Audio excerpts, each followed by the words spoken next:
कदम तिकडे बघा जरा त्याला. कानमिंदे तुम्ही तिकडे शोधा.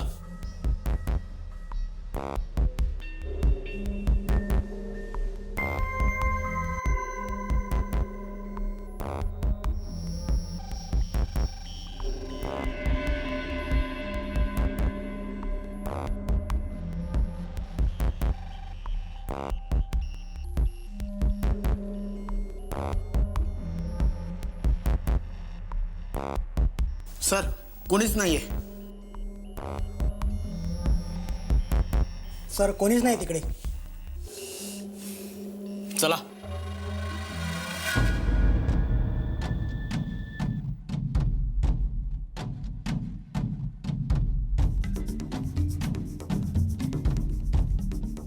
शिंदे काय चाललंय?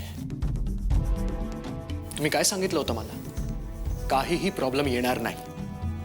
मी तुम्हाला वॉर्न केलं होतं की प्रशांत हातातून निसटला नाही पाहिजे. काय करता काय तुम्ही? सर शराब कसा निसटला तो? कुठून लागली त्याला चाहूल? का आपल्यातूनच कोणी त्याला काही खबर दिलीये?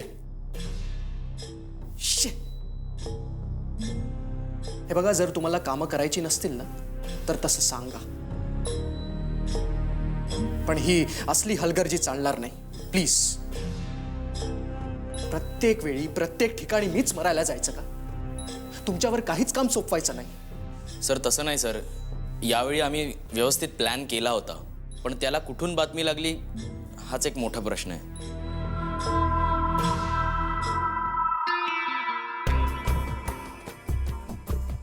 हे असे फालतू एक्सप्लेनेशन्स देत बसू नका. कोण बातमी देतं आणि कोण नाही हे नंतर बघूया. कधी स्वतःची कामं नीट करा. स्वतःची कामं तर करता येत नाही, दुसऱ्यांना दोष देताय. तीन माणसं मिळून एक प्रशांतला नाही पकडू शकत? कुठे माती खाल्लीये जरा विचार करा. सर तसं नाही. यावेळी आपल्याकडून काही एक चूक झालेली नाहीये सर. आम्ही पूर्ण वेळ डोळ्यात तेल घालून लक्ष ठेवून होतो सर. आणि तरीही प्रशांत निसटला. आणि प्रशांत निसटलाय हे सांगताना लाजही नाही वाटत आहे. जाणार ही केस आपल्या हातातून जाणार नाही ना? जर तसं व्हायला नको तर प्रशांतच्या हात धुवून मागे लागा. कुठल्याही परिस्थितीत प्रशांतला शोधा. काय वाटेल ते करा, but I want Prashant by hook और बाय क्रुक. तुला काही त्रास होतोय का? अगं मनू, तुला त्याचं नाव गाव आणि पत्ता तरी विचार.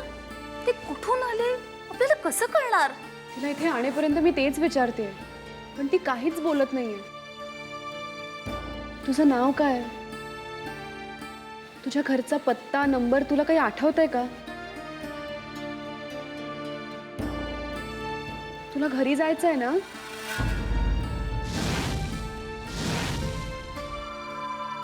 घरी घरी नाही, घरी नको. तुम्ही मला घरी पाठवणार नाही. मला घरी नाही जायचं. तुम्ही घरी शांत. कोणी कुठे पाठवत नाही. इथेच थांब. हे बघ मनू, बरं खाऊन घे काहीतरी.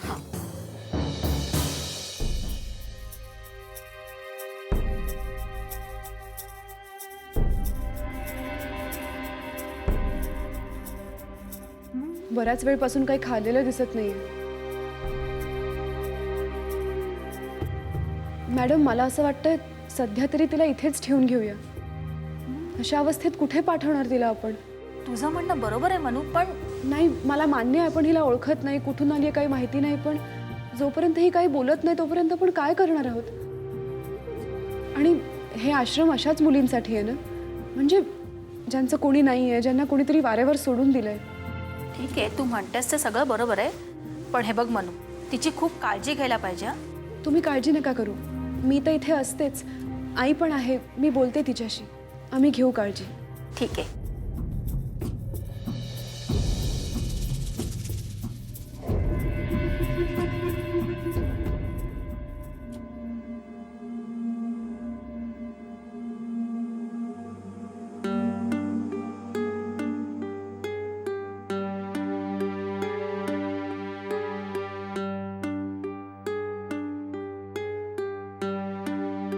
बसू.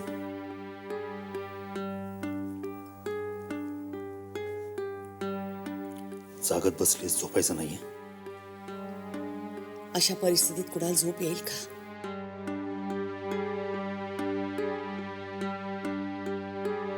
मग काय अशीच रात्रभर जागत बसणार आहेस का? स्फोट होईल डोक्याचा, कोसळून पडशील. नाही, मला माहिती ऋतू सापडत नाही तोपर्यंत आपल्याला कोणालाही नीट झोप लागणार नाहीये. डोळे मिटून पडायला तर हवं ना बसू. कुठे गेली असेल ती? हा असा विचार करत बसलीस ना तू, तर नको नको ते विचार डोक्यात येतील तुझ्या. जिथे म्हणून शक्य आहे तिथे सगळीकडे आपण तिला शोधायचा प्रयत्न केला, हो ना. आता नाही सापडत आहे ती. खरं तर ह्या परिस्थितीत आपण पोलिसांची मदत घ्यायला पाहिजे.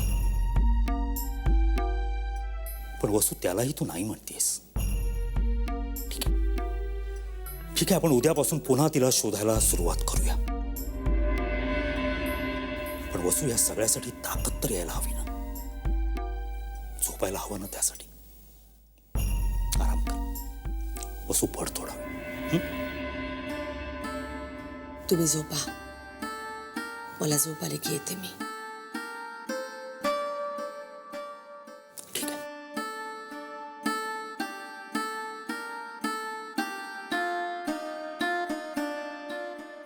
कुठे निघून गेली ही?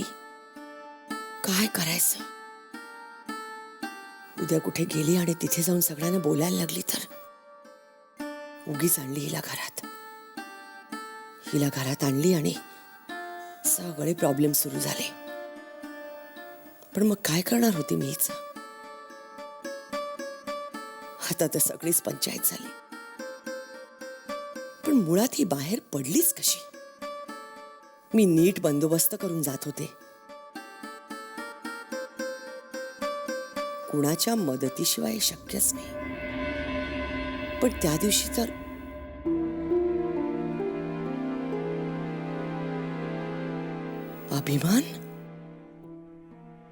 अभिमानने मदत केली असेल तिला. कसं शक्य आहे? हो, तो अस्वस्थ होता, तिच्या खोलीत गेला होता, माझ्याशी नीट बोलतही नव्हता. अभिमान.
अभि,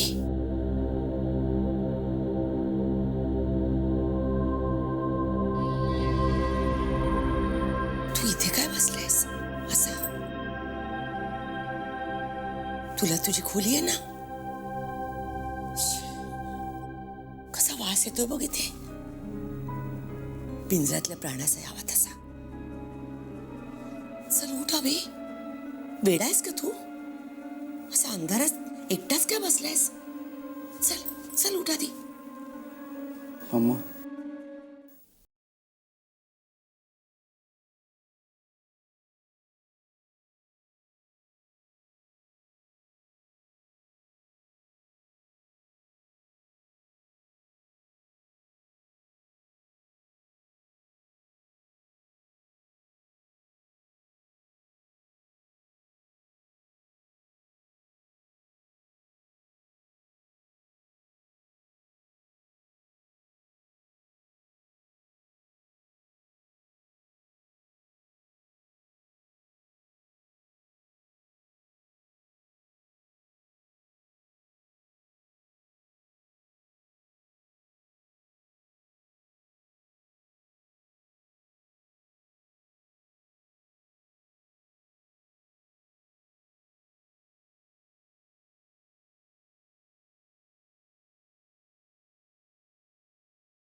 गेल्या काही दिवसातलं तुझं वागणं मला आठवतंय. या खोली बाहेर घुटमळायचास.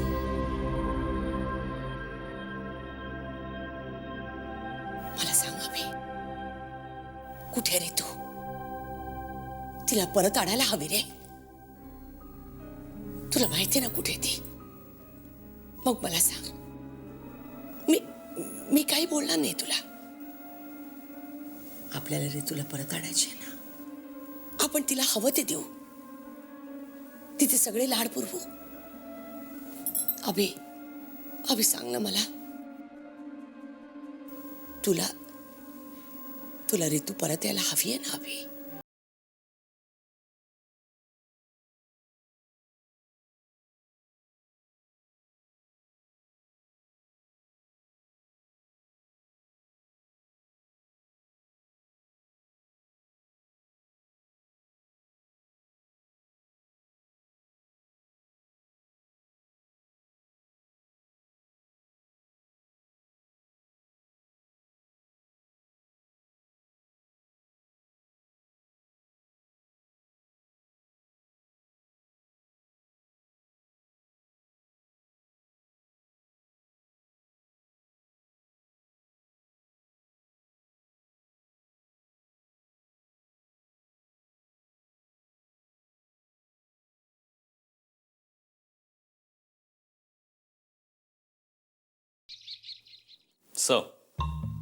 बोला शिंदे. सर, मी कसून तपास सुरू केलाय. मी माझी टीम डिवाइड केली आहे आणि वेगवेगळ्या दिशेनं ते आता शोध घेतात. वायरलेसला सगळ्या मेसेज पाठवलेले आहेत. हायवे पोलिसांना देखील मेसेज पाठवलाय. आपल्या 2 गाड्या बस स्टँड आणि रेल्वे स्टेशनवर सारख्या पेट्रोलिंग करतायत. त्यामुळे आता काय बिशाद आहे प्रशांत पळून जाईल याची. नाही शिंदे, तसं बोलू नका.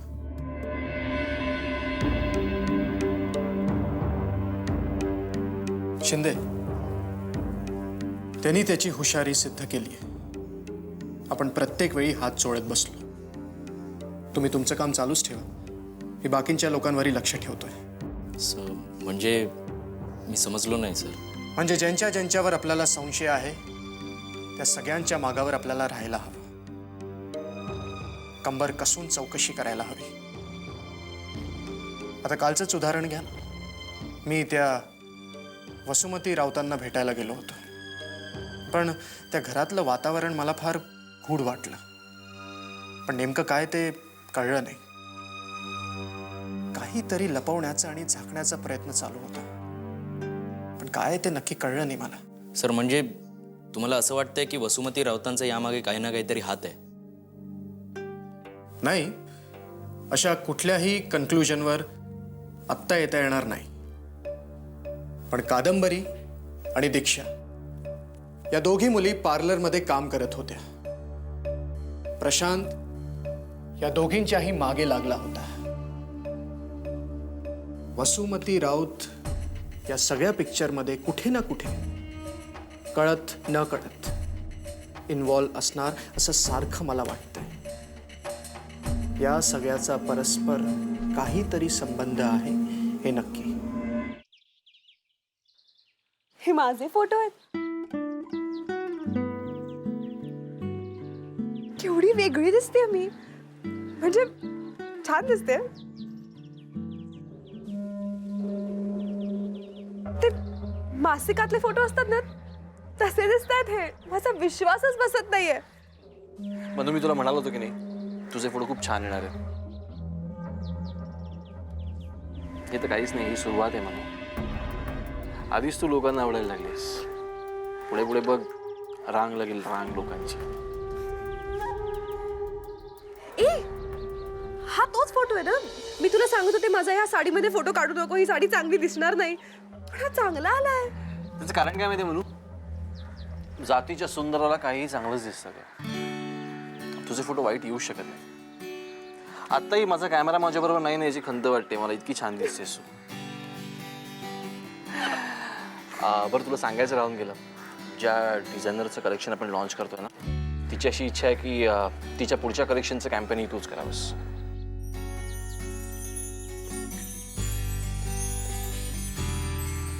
खरं तर माझे फोटो चांगले आलेत कारण कारण तू माझ्यातलं सौंदर्य ओळखलंस आणि मलाही त्याची जाणीव करून दिलीस. बघ आता भीती वाटत नाहीये ना, करशील ना पुढचं कॅम्पेन आत्मविश्वासाने. म्हणून तुला तुला खरंच सांगतो, ही सुरुवात आहे. पुढे पुढे बघ, तुला याची गोडी निर्माण होईल, त्याचं तंत्र कळेल, प्रसिद्धी, पैसा, पाऊस पडेल.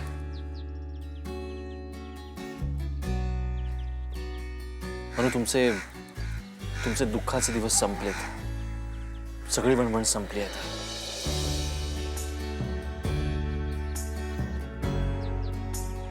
करीन ना पुढचं कॅम्पेन. आता फार विचार नाही करणार. मंगेश, तुला एक सांगायचं होतं. सांग ना. परवा मला रस्त्यावर एक मुलगी भेटली. कसला तरी मोठा धक्का बसलाय तिला. खूप घाबरलेली आणि वेगळीच वाटत होती. काहीच बोलू शकत नाहीये ती. घर कुठे आहे तिचं, कुठून आली आहे, काहीच सांगू शकत नाहीये. मला आणि आईला असं वाटतंय तिला इथे आश्रमातच ठेवून घ्यावं. तुला चालेल ना? चालेल, मला माझी काहीच हरकत नाही. पण हा आश्रम उभा केलाय ना, तो अशा मुलींसाठीच. आणि उलट मला आनंद होतोय, तू आश्रमाच्या कामामध्ये मदत करतेस. राहू दे तिला इथे.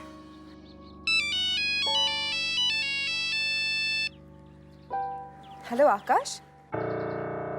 हां हॅलो मनू, मी फार काही बोलत बसत नाही, पण मला तुला भेटायचं आहे अर्जंटली. हो, पण आत्ता? हो, निघतोच आहे मी. 10 मिनिटात पोचतो. आहेस ना तू? आणि बाहेर निघाली असेल तर थांब, भेटणं फार गरजेचं आहे. नाही, मी इथेच आहे. या ना. ठीक आहे. बरं, ठीक आहे. आकाश येतोय. हो का?